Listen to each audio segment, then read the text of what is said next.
اب دیکھو فضائل اعمال کی بات آتی ہے نا، کرامت کی، فضائل اعمال ایسی، جب تبلیغ جماعت کی بات آئی کہ تبلیغ جماعت بہت اچھی. کیوں بہت اچھی بھائی؟ جب وہ ساری دنیا میں فضائل اعمال کی کو تبلیغ کر رہی ہے، تو اگر فضائل اعمال غلط ہے تو آپ بولو نا ڈنکے کی چوٹ پر کہ تبلیغی جماعت بھی کیا ہے، غلط. نہیں، تبلیغی بہت اچھے ہیں. تو یہ آپ کی باتوں میں کیا ہے؟ تضاد ہے. سمجھ میں آ رہی ہے بات؟ تو پھر بولو کہ جو ان کی تو ریڑھ کی ہڈی ہے فضائل اعمال، وہ تو سارا دن بیچارے کیا پڑھتے ہیں.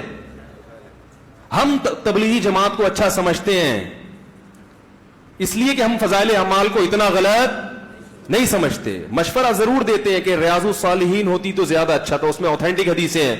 فضائل اعمال میں شرک نہیں ہے، کرامتیں ہیں، واقعات ہیں. تو ہم یہ کہتے ہیں تبلیغ والوں سے، ہماری کیا اوقات بڑے علماء کہ جب کام اتنا زیادہ دنیا میں پھیل گیا ہے تو ایسی کتاب ہونی چاہیے جو سب کے لیے قابل تسلیم ہو. جیسے کہ عرب میں ریاض الصالحین پڑھی جاتی ہے. مولانا ابو الحسن علی ندوی نے کہا تھا تبلیغ والوں سے کہ عرب یہ فضائل اعمال نہیں مانیں گے، آپ ریاض الصالحین رکھیں. تو شروع کر دی، کام پھیل گیا عرب میں. تو ہم یہاں بھی یہ کہتے ہیں کیونکہ فضائل اعمال میں واقعات ہیں، کرامتوں کے، یہ ہوا، بزرگ نے یہ ہوا، فلانا ہوا.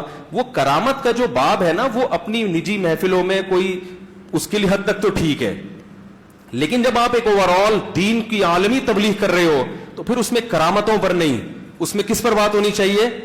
صحیح احادیث پر. تو مشورے کی حد تک تو ہم بھی یہ کہتے ہیں، لیکن ہم یہ کبھی نہیں کہتے کہ فضائل اعمال میں کیا ہے، گم ہے.